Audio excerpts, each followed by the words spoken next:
7. Alors, on va aller voir donc Marie-Claire Estevin, qui est chiromancienne, qui lit dans la main. Petit détail tout de suite quand même, c'est qu'on lit dans la main opposée à la main qui est votre main d'écriture. Si vous êtes droitier, vous lisez dans la main gauche. Parce que normalement, c'est ce qui vous est arrivé dans votre main d'écriture, et la main opposée, c'est ce qui va vous arriver dans l'avenir. D'accord.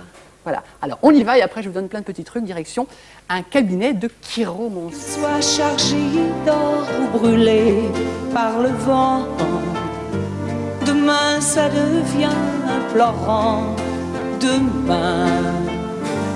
Demain, ça se joint en priant.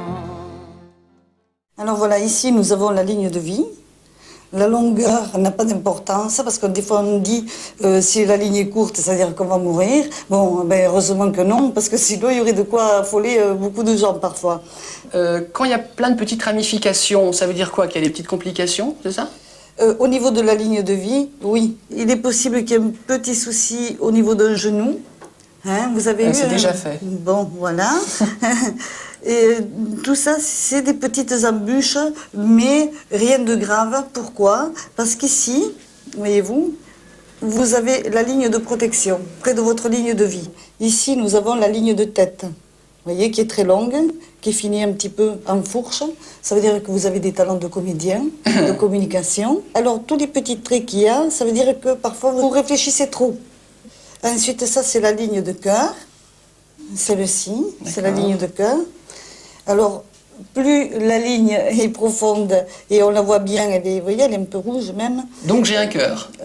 Oui, oui.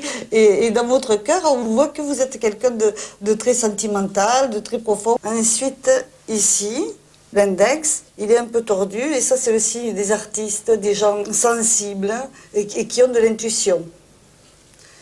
Heureusement, le majeur, il est bien droit, donc ça veut dire que vous êtes quand même équilibré. Si votre doigt était tordu, à ce moment-là, ça voudrait dire que vous pouvez mentir, que vous pouvez avoir des problèmes avec la justice, ou vous pouvez avoir des ennuis parce que vous vous laissez influencer par autrui. Ici, vous avez une croix. C'est signe de réussite. Ah. Hein? En plus, vous avez un M. Ici, là, et là, ça forme un M. Et ça veut dire que c'est une réussite sociale.